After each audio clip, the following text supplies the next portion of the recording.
नौकरी मिल जाती, बिजनेस ठीक हो जाता। कहते हैं कि कोई शर्त होती नहीं प्यार में, कोई शर्त होती नहीं प्यार में, मगर प्यार शर्तों पे तुमने किया। नजर में सितारे जो चमके जरा, बुझाने लगे आरती का दिया। मतलब थोड़ा सा सुख जब जैसे ही आया तो महादेव को छोड़ दिया, आरती का दिया ही बुझाने लगे। नहीं, और कोई शर्त प्रेम में रखता है कोई? अपने बेटा से कोई शर्त रखा है आपने कभी कि हम तुमको प्रेम करते हैं, लेकिन शर्त है कि तुम मेरी सेवा करोगे तभी हम तुम्हारा लालन पालन करेंगे? मैंने कभी अपने बेटे बेटी से ये शर्त नहीं रखी। मैंने अपने भाई से ये कभी नहीं कहा कि भाई तुम हमेशा मुझको प्रेम से बोलोगे तभी मैं तुमको राखी बांधने आऊंगी, अगर किसी दिन मुझसे झगड़ा किया तो नहीं बांधूंगी। ऐसा किसी बहन ने अपने भाई से किया है?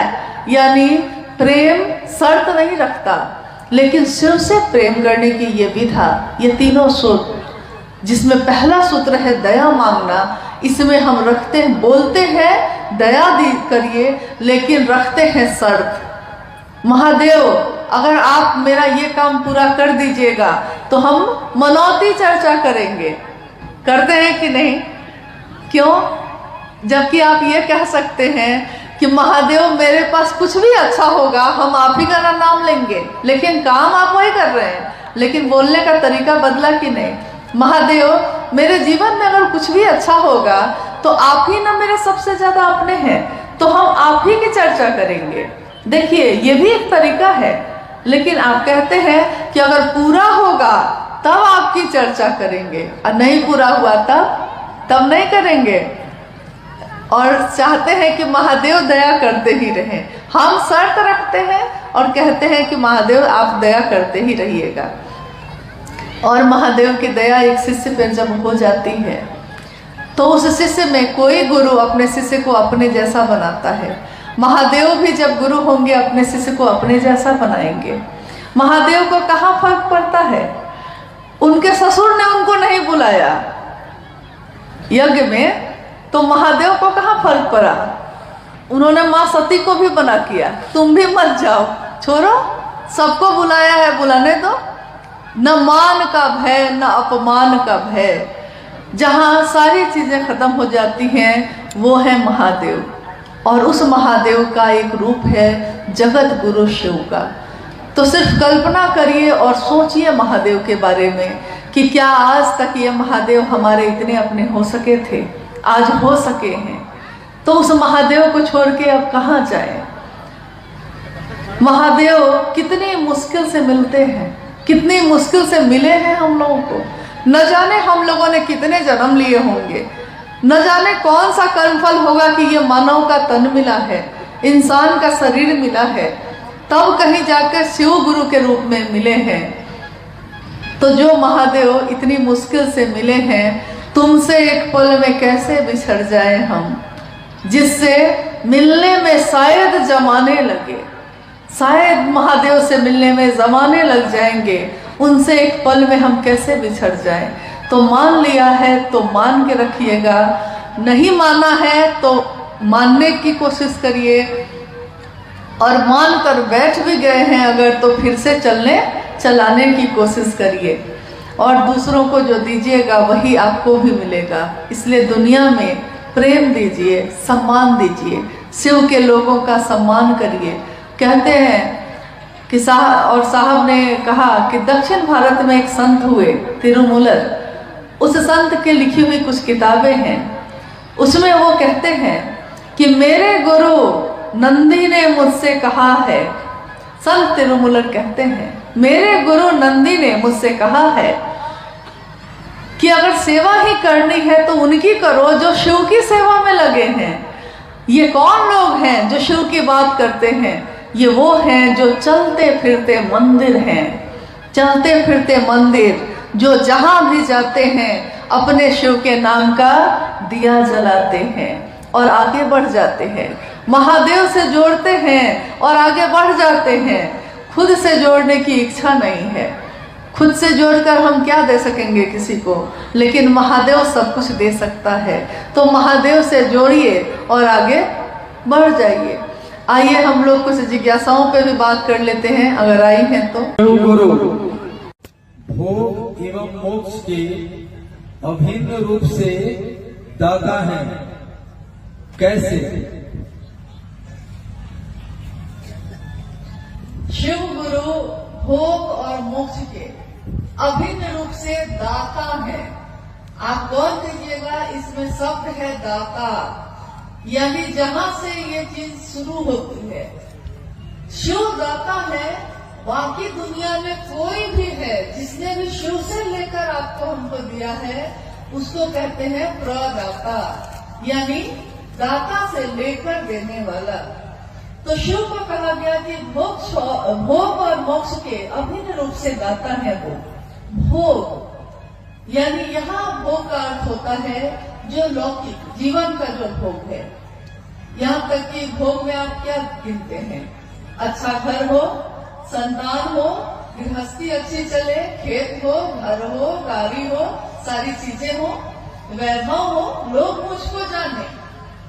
इस सब के साथ अंतिम शर्त ये रहती है कि लोग जाने कि हम हैं बड़का आदमी यहाँ के। आप सोचिए तो आखिर लोग घर सुंदर से सुंदर बनवाते हैं, लेकिन मैंने कितनी बार देखा है कि इसके लिए नहीं बनवाते हैं कि उनको मन है, वो इसके लिए बनवाते हैं कि बाकी गांव के लोगों का घर कैसा है पहले देख लेते हैं और देखते हैं कि अच्छा इससे बढ़िया घर हम बनवाएंगे, हमको उसको दिखाना है कि उससे बढ़िया घर बनाएंगे, तो वो उससे बढ़िया घर बनाते हैं। तब तक तीसरा आदमी शुरू कर देता है तो वो इससे भी बढ़िया बनवाता है, इसका कोई अंत नहीं होता। तो भोग यानी कि सारी चीजों का एक दिन अगर कोई वैराग्य किसी के मन में पैदा हो जाए तो वो सब चीजों का त्याग कर देता है, अपना घर गृहस्थी भी छोड़ देता है, अपना वैभव भी छोड़ देता है, साधु का वेश पहन के रास्ते पे निकल जाता है, किसी आश्रम में चला जाता है। लेकिन एक ऐसा भोग है जिसको वो कभी भी नहीं छोड़ पाता। वो कौन सा भोग है? सम्मान का। सम्मान नहीं छोड़ पाता वो। आपने सुना होगा कि परशुराम जो शिव के शिष्य हुए वो भी, तो परशुराम जी किसी के लिए विख्यात थे कि प्रणाम नहीं किया तो श्राप दे देते थे सीधे। ऐसे कितने ऋषि कुल में भी लोग हुए, सम्मान नहीं छोड़ पाए। किसी ने प्रणाम नहीं किया तो आप इतने क्रोध में आए, किसी ने कुर्सी नहीं दी तो कहा इतने ही में मेरा अपमान हो गया। आप कुर्सी की बात करती हैं। एक बार उस समय संयोजक पद हुआ करते थे गुरु भाई गुरुमानों के बीच, तो बिहार से कुछ गुरु भाई लोग साहब के पास आए हुए थे। साहब उस समय पटना में रहते थे, तो घर में छोटी सी जगह थी, घर में चाय बन रही थी अंदर सबके लिए। साहब ने कहा सबके लिए चाय बनवा दो, तो चाय बनी, चाय सबको दी गई।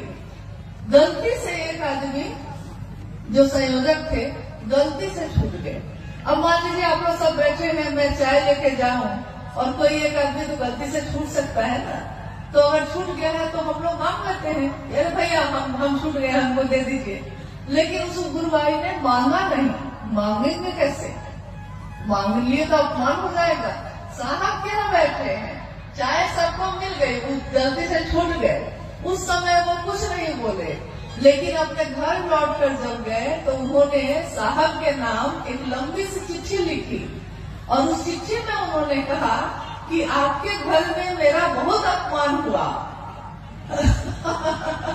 मेरे सामने सबको चाय दी गई और मुझको सिर्फ छोड़ा गया, तो मैं आज से संयोजक का पद छोड़ता हूँ। साहब बड़ा हंसे। उन्होंने कहा कि बताओ, महादेव की बात करने वाले का मन इससे एक चाय की प्याली से टूट गया। मतलब छोटी सी बात पे बरसों के याराने गए। नहीं, छोटी बात पे ही बरसों से दोस्त यार हैं, मामूली सी बात होती है, उसी में जो दिन रात एक साथ खाते पीते थे मुंह फुला के बैठ जाते हैं। तो भोग की बात मैं कह रही थी कि भोग यानी सम्मान सबसे बड़ा भोग है।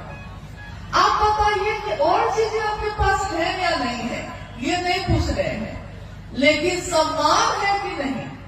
कहीं भी आप महादेव की बात लेकर जाते हैं तो कोई आपसे घृणा करता है क्या? आपका अपमान करता है, कुर्सी देता है बैठने को। यहाँ तक कि अगर गुरु बाहर चले जाए तो घर के अंदर भी अनजान लोग भी अपने घर के अंदर बैठा लेते हैं कि महिला है, घर के अंदर बैठा लेते हैं, आप शिव की चर्चा कर लेते हैं। गुरु भाई कहीं जाते हैं तो दरवाजे पे गांव के लोग जुट जाते हैं, अरे इनको चाय पिलाओ, कितना सुंदर बात कर रहे हैं, महादेव की बात कर रहे हैं, तो चाय पिलाओ, खाना खा के जाइए भाई जी। यानी जहाँ कोई पूछता भी नहीं था मुझको, इसी रास्ते से करना कितनी बार गुजर जाते, क्यों कोई मेरे रहने की व्यवस्था करता, क्यों कोई मेरे लिए खाना बनाता। लेकिन इससे बड़ा भोग और क्या होगा इस धरती पे? सम्मान। गुरु भोग देते हैं, गुरु के नाम पे शिष्यों को सम्मान मिलता है, मोक्ष देते हैं। मोक्ष मतलब मुक्ति, जन्म और मरण के चक्र से मुक्त हो जाना, मोक्ष प्राप्त कर लेना, यानी बार बार जन्म नहीं लेना पड़ेगा, शिव में ही मिल जाएंगे, ऐसा हो जाएगा। महादेव वो भी दे देते हैं। चलिए आपकी यही इच्छा है तो आपकी यही इच्छा पूरी होगी। लेकिन एक बार साहब ने पूछा चर्चा स्थल पे कि शिव के शिष्यों को अगर गुरु भोग और मोक्ष दोनों देंगे, दोनों दे देंगे, लेकिन जिसने शिव को चाहा है, जो शिव के नाम पे दीवाना है, मस्त है, पहले गुरुवार ने कहा कि हम लोग मस्त हैं, महादेव की बात करके हम लोग मस्त रहते हैं। देखिए, जो गुरु के नाम पे मस्त है, दीवाना है, उसको गुरु अगर भोग और मोक्ष दोनों अभिन्न रूप से एक साथ देते हैं, वो लेगा कि नहीं लेगा? क्या करेगा? जिसको शिव से लगन लग गई हो, जो शिव से ही लगन लगा बैठा हो, सूरती के डोरिया गगन बीच लागल, कोई गेले गुरु से स्नेह हो, गुरु से स्नेह हो गया है। सुरती की डोरी यानी यादों की जो डोरी है कहाँ लग गई है? तो गगन बीच लागल, गगन के बीच जो शिव है ना, वो केंद्र में जो है, मेरी याद, मेरे दिमाग की हर चीज, मेरे दिल की हर चीज वहीं पे लग गई है। तो जो वहां लग गई है, तो उसके बाद महादेव कहते हैं ये भी लोगे कि क्या? तो अब चाहत ही नहीं है। साहब कहते हैं कि जिसने शिव को चाह लिया उसको शिव भोग और मोक्ष देंगे भी, तो वो लेता कहाँ है? और जन्म भी वो बार बार लेना चाहता है, मोक्ष नहीं चाहता है। मोक्ष लेंगे तब तो खत्म ही हो जाएगा मामला, फिर महादेव का काम तो बहुत बाकी है। तो खाली इसी जन्म में करना है कि अगले जन्म में भी करेंगे हम लोग, कि जन्म जन्म तक ये करते रहेंगे? शिव के लोग शिव का आदेश जन्म जन्म तक करते रहेंगे। तो मोक्ष भी देने आ रहे हैं महादेव, तो हम लेने को तैयार नहीं है। महादेव भी कहते हैं कि हमेशा हमको पागले लोग से पाला पड़ता है। कोई उनके यहाँ ढंग का है, भूत है, बैताल है, पिशाच है, देवता भी है, गंधर्व भी है, सब अलग अलग तरह के लोग हैं। उनको भी लगता है कि देखिए, तो गुरु भोग और मोक्ष दोनों अभिन्न रूप से देते हैं। हाँ, अगर आप लेना चाहिए तो अब आप लेना क्या चाहते हैं? बात तो ये है। अगली जिज्ञासा है कि शिव की पूजा एवं चर्चा में क्या अंतर है, समझाने की कृपा की है। जिज्ञासा आपने सुनी। शिव की पूजा और शिव की चर्चा में क्या अंतर है? शिव ही है, एक ही सत्ता है शिव। पूजा भी हम कर रहे हैं तो शिव की ही कर रहे हैं, और चर्चा भी कर रहे हैं, यानी गुरु रूप की चर्चा कर रहे हैं, गुरु मानकर शिष्य बनकर चर्चा कर रहे हैं, तो शिव की ही कर रहे हैं। लेकिन एक भारी अंतर है दोनों में। भारी अंतर ये है कि शिव की पूजा में श्रद्धा चाहिए, विश्वास चाहिए, समर्पण चाहिए। शिव की पूजा यानी कि पूजा में हमारे बुजुर्ग कहते हैं, हाथ जोड़ के सिर झुकाओ, आंख बंद करो, मन महादेव पे लगाओ, विश्वास रखो, विश्वास करो, समर्पण करो, श्रद्धा रखो, तब होती है शिव की पूजा। और शिव की चर्चा में विश्वास नहीं है तब भी कोई बात नहीं है, श्रद्धा नहीं है तब भी कोई मामला नहीं है, समर्पण नहीं है तब भी कोई फर्क नहीं पड़ता है। यानी साहब महेंद्रानंद जी कहते हैं कि अविश्वास में, अश्रद्धा में, संशय में, विचारों में ही नहीं कुविचारों में भी शिव आपके गुरु हो सकते हैं। सिर्फ एक विचार, कुविचार मतलब कि महादेव के लिए अगर खराब भी सोच आप रखते हैं ना, तब भी वो महादेव आपसे रिश्ता जोड़ देता है।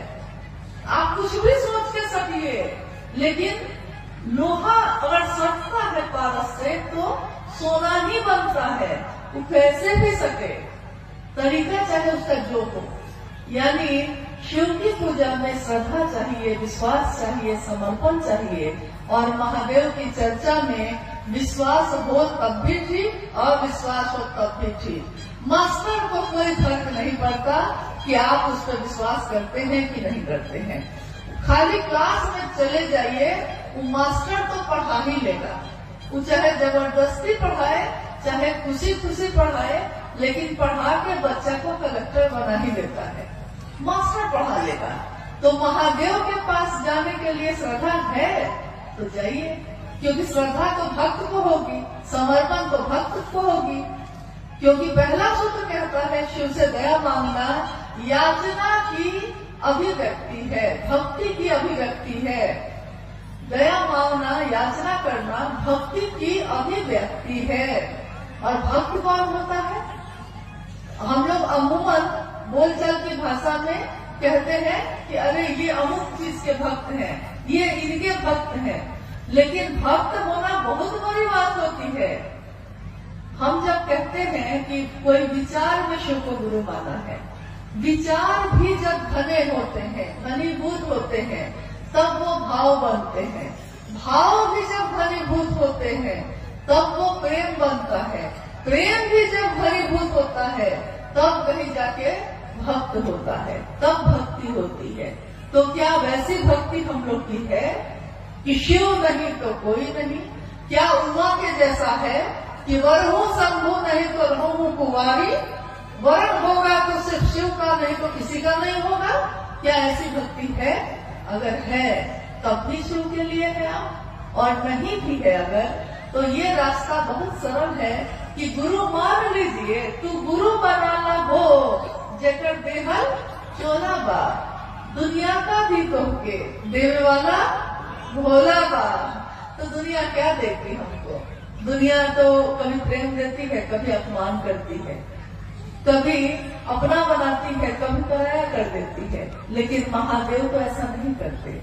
वो एक बार अपने हो जाते हैं तो हमेशा अपने ही रहते हैं। तो शिव की पूजा और शिव की चर्चा में, दोनों में बड़ा भारी अंतर है।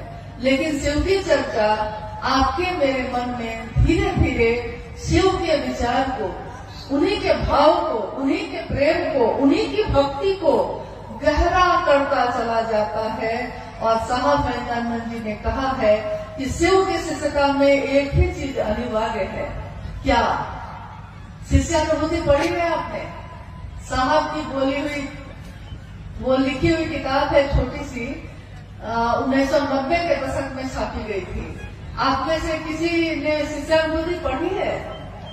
आओ चले, शिव की और किताब में भी है वो। आपने किसी ने पढ़ी है? गढ़वा में कोई पढ़ा ही नहीं शिष्यानुभूति? पढ़े हैं ना कुछ लोग? तो उसमें एक ही चीज अनिवार्य है, कुछ नहीं है तो कोई बात नहीं, अस्थाई शिष्य भाव, यही एक अनिवार्य चीज है। लेकिन ये अनिवार्य चीज जो है बड़ा मुश्किल है, बहुत कठिन है। लेकिन करत करत अभ्यास के जन्मति होते सुजान। करत करत अभ्यास, यानी शिव की चर्चा करते करते, शिव की बात करते करते, दूसरे को स्टेशन पहुंचाते पहुंचाते हम भी पहुंच जाते हैं। दूसरे को महादेव का रास्ता दिखाते दिखाते हम भी उस रास्ते पे चलने लगते हैं। कहता है ना, हमको नहीं देखा हुआ है, तुम दिखा दो, तो हम भी तो उस रास्ते पे चल देते हैं। तो शिव की चर्चा करते करते हमारा मन धीरे धीरे धीरे धीरे शिव के लिए अस्थायी भाव से आने लगता है। एक जिज्ञासा है, शिव गुरु को मानते हैं, उनसे दया भी मांगते हैं, नमन भी करते हैं, पर चर्चा नहीं कर पाते हैं, तो शिव मेरे गुरु नहीं होंगे क्या? चर्चा कैसे कर पाए? दया मांग पाते हैं, नमन कर पाते हैं, लेकिन शिव की चर्चा नहीं कर पाते। शिव से दया मांगना, अगर आपने पहला सूत्र ठीक से कर लिया है तो ये हो ही नहीं सकता है कि आप चुप बैठिएगा, क्योंकि उसके बाद तो आप जो बोलना शुरू करते हैं। जो लोग मूक थे, मौन थे, अपने घरों में बंद थे, उन लोगों ने जब शिव को गुरु बनाया तो ऐसा बोलना शुरू किया कि सामने वाला जब मिलता है तो घबरा जाता है, कहता है पहले ही कि हाँ हाँ हो गया, अब इससे ज्यादा मत बोलिए, हम मानने को तैयार हैं, शिव मेरे गुरु हैं। वो इतना बोलेगा कि महादेव को गुरु बनाए भैया, बनाए, कि लास्ट में वो कह देता है कि हाँ भैया अब मत बोलिए, अब थक के वो कहता है कि इससे बढ़िया है कि मांगिए लेते हैं, तो मांग लेता है वो। यानी कि तब भी आप चुप नहीं होते। शिव का ध्यान, शिव का भाव दिल में थोड़ा जागेगा तो मुंह से तो अपने आप ही निकलता है। ये शास्त्र से बोली हुई बात है, ये शिव गुरु का मंच है। बोलिए, आपने कभी किसी को बड़े बड़े विद्वान को आके यहाँ बोलते सुना है? कभी नहीं सुना होगा। हमारे गुरुवानी बोलते हैं, वही भजन गाते हैं, वही चर्चा करते हैं, वही संचालन करते हैं। यानी शिव शिष्यों की ये दुनिया, हाय रे ये दुनिया, हरिंदर की दुनिया, एक हरिंदर निहाल सारी दुनिया। कैसी दुनिया उन्होंने बनाई है, जिसमें कोई शास्त्र नहीं पढ़ा हमने, कोई किताबें नहीं पढ़ी हैं। कितने लोग तो अनपढ़ हैं, दुनिया जिसको कहती है गंवार वो भी है। लेकिन जब महादेव की बात करना शुरू करते हैं तो लोग ठहर के सुनते हैं कि कौन बोल रहा है ये, भैया ये कहाँ से सीखा आपने, वो कहता है, पूछता है। और भैया या दीदी कहती हैं कि भाई ये तो भैया साहब हरिंदर जी का बात है जो हम कह रहे थे। तो उसने कहा कि क्या एक एक लाइन उन्होंने कही है? तो नहीं, उन्होंने सिर्फ इतना ही कहा था कि महादेव को अपना गुरु बनाना। लेकिन जब अपना बना लिए है ना, तो हृदय में भाव अपने आप ही जगता है और मुंह से आवाज भी, शब्द भी, वाक्य भी अपने आप ही निकलने लगते हैं। यानी कि महादेव का ध्यान थोड़ा सा हो जाए, थोड़ा सा भाव हृदय में जग जाए, तो चर्चा तो आप खुद ही करने लगते हैं, फिर आप रुकिएगा ही नहीं। इसलिए महादेव से दया जो आप कह रही हैं कि हम मांगते हैं, उसको सचमुच में मांगिए। इसके लिए मांगिए कि महादेव आपका काम से हो सके, इसके लिए मांगिए। बाकी तो उनकी दया से ही सब कुछ हो जाता है। आप खुद सोचिए, साहब के जीवन में, अभी आपने थोड़ी देर पहले सुना, शिव की शिष्यता की पृष्ठभूमि, व्याप्ति, प्रयोजन, यानी साहब के जीवन की घटनाओं के बारे में आपने सुना। साहब के जीवन में 1974 में उन्होंने शिव को गुरु माना, 1975 में नमः शिवाय मंत्र आया, 1986 में आकाशवाणी हुई थी जिसमें आवाज आई कि तुम जो करते हो दूसरे को करने को नहीं कहते। और उसके बाद, इस घटना के बाद से साहब दूसरों से भी कहने लगे। हालांकि 1982 से उन्होंने शिव की बात शुरू कर दी थी, लेकिन 1986 के बाद से ये बात बहुत रफ्तार से होने लगी। लेकिन पहला सूत्र क्या है? क्योंकि कहा जाता है कि गुरु का आदेश शिष्य के जीवन का आधार होता है। तो इस तरीके से तो आकाशवाणी जो हुई थी, गुरु का आदेश तो वही था, पहला सूत्र तो वही होना चाहिए था। लेकिन पहला सूत्र क्या हुआ? शिव से दया मांगना। यानी शिव से दया मांगना। साहब ने कहा कि मैंने अपने जीवन की घटनाओं से ये समझा है कि ये नमः शिवाय का आना और जाना, ये भी शिव की दया है। ये आकाशवाणी का मुझको प्रेरित करना महादेव के काम को करने का, ये भी महादेव की दया है। मेरे मन में इस श्लोक का गूंजना कि गुरु र ब्रह्मा गुरु र विष्णु गुरु र देवो महेश्वर, गुरु साक्षात पर ब्रह्म तस्मै श्री गुरुवे नमः। और मेरे मन ने गुरु भगवान होते हैं तो भगवान गुरु क्यों नहीं है, भगवान को ही गुरु मान लिया। ये प्रेरणा मेरे मन में भरने वाले शिव की दया है। उस प्रेरणा के बाद मैंने शिव को गुरु मानने के बाद अपनी पत्नी से कहा, उसके बाद दुनिया के लोगों से कहा, नमः शिवाय आया, आकाशवाणी आई, दुनिया में लोग, कुछ लोग 12 लोग 13 लोग पहले शिव के शिष्य बने, फिर उसके बाद सैकड़ों लोग बने, हजारों बने, लाखों बने। आज शिव शिष्यों की संख्या करोड़ों में है। यहाँ तक कि लोग कहते हैं कि गणना हो सकती है क्या, तो हम लोग कहते हैं कि यह असंभव है। क्यों? क्योंकि जैसे ही गणना शुरू करिएगा, इधर से शुरू कीजिएगा कि तब तक तो दूसरा लॉट जारी है। मतलब अभी 5 आदमी का किया है तो 10 आदमी तो और घोषणा होकर रेडी है। कितनी की गणना करिएगा, कितनी की गिनती करिएगा। तो देखिए, गणना नहीं हो सकती, इतने शिव के शिष्य हैं। किसके कारण हुआ? तो पहले सूत्र में साहब ने कहा कि शिव की दया के बिना यहाँ कुछ भी नहीं हो सकता, यहाँ करने जैसा कुछ भी नहीं है। मात्र महादेव की दया ही करने लायक है। देखिए, अभी हम लोग आए तो धूप थी इतनी तेज। महादेव के भाव में हम भी हैं, महादेव के भाव में आप भी हैं। क्या मौसम नहीं बदल गया? कब हवा ठंडी हुई आपको पता भी नहीं चला, आपका ध्यान भी नहीं गया। इससे पहले बहुत गर्मी थी। तो मौसम बदलते हैं, भाव बदलते हैं, मन बदल जाता है, गर्भवानी खुशहाली में बदल जाती है, कुछ भी हो सकता है यहाँ।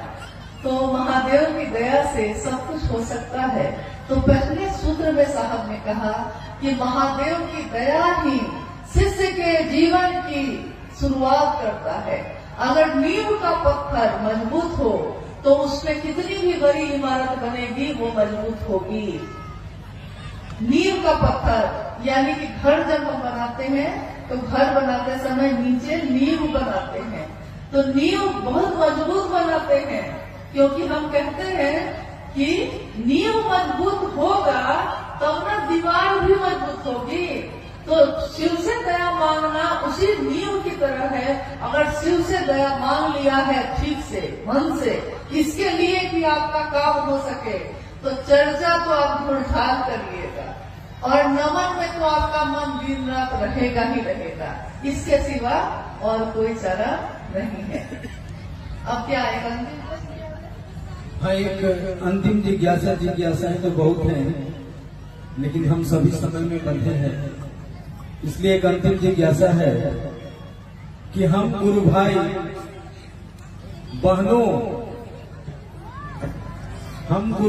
गुरु बहनों के जीवन में महाशिवरात्रि का क्या महत्व है? हम लोग महाशिवरात्रि क्यों मनाते हैं? हम सभी गुरु भाई गुरु बहन यानी शिव के शिष्य, हम सभी गुरु भाई गुरु बहनों के जीवन में महाशिवरात्रि का क्या महत्व है? हम महाशिवरात्रि क्यों मनाते हैं? जब साहब मधेपुरा में रह रहे थे, उसी समय मां नीलम जी ने कहा कि हमने शिव को गुरु बनाया है, तो हम लोग को शिव के लिए कुछ करना तो चाहिए, तो हम क्या कर सकते हैं? और कमरे में कुछ लोगों के साथ शिव चर्चा शुरू हो चुकी थी। तो साहब ने कहा कि भाई क्या किया जाए बताओ। मां नीलम ने कहा कि शिवरात्रि का आगमन हो रहा है, क्यों नहीं हम सभी जो कुछ गुरु भाई गुरु बहन हैं, हम मिलकर शिवरात्रि का आयोजन करें। तो साहब ने कहा कि ठीक है, किया जाए। लेकिन उस समय ज्यादातर जगहों पे हरे रामा हरे कृष्णा का बोल चलता था। यहाँ तक कि माँ दुर्गा के मंदिरों में भी, शिव के मंदिरों में भी हर जगह हरे रामा हरे कृष्णा होता था। तो साहब ने कहा कि यार, इन महाशिवरात्रि का आयोजन है, शिव की पूजा करेंगे, लेकिन बोल क्या होंगे, हम बोलेंगे क्या उसमें? तो माँ नीलमानंद जी ने लिखा, हर भोला हर भोला, भोला भोला हर हर, हर शिवा शिवा, शिवा शिवा हर हर। और इसी धुन पे उस समय शिवरात्रि का आयोजन हुआ। सभी लोगों ने इस धुन पे को गाया। उसके बाद साहब आ गए पटना। पटना में जो उनका घर था वो छोटा सा फ्लैट था। तो अगले बार जब शिवरात्रि का आयोजन हुआ तो माँ नीलमानंद जी ने कहा कि क्यों नहीं इसको बाहर मैदान में किया जाए। तो फिर उन्होंने इस आयोजन को जो सामने ऑफिसर्स फ्लैट के सामने मैदान था उसमें किया। और उसी में जो छोटा सा माइक लगा हुआ था हरा बोला करने के लिए, जब कुछ देर का हरा बोला हो गया तो उस समय हरा बोला की समाप्ति के बाद उसी माइक से साहब ने जो लोग वहां जमा थे उन लोगों के बीच शिव की चर्चा की। तो साहब कहते हैं कि शिवरात्रि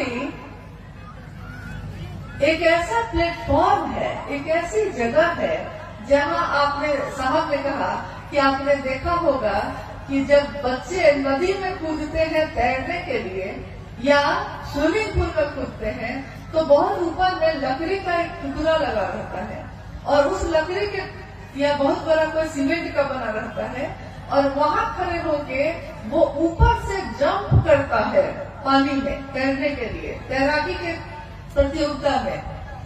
तो ऊपर से जंप करता है धरती पे, मतलब नदी में। तो साहब ने कहा शिव के शिष्यों के लिए महाशिवरात्रि उसी तरह है कि महाशिवरात्रि से ही लॉन्च हुई शिव की चर्चा। इसीलिए शिव के शिष्य एक उत्सव अपने गुरु का मनाते हैं, महाशिवरात्रि। और मेरा निवेदन है कि आज अभी जो आने वाला है 8 मार्च को महाशिवरात्रि का आयोजन हो रहा है, हर जगह पे हो रहा है।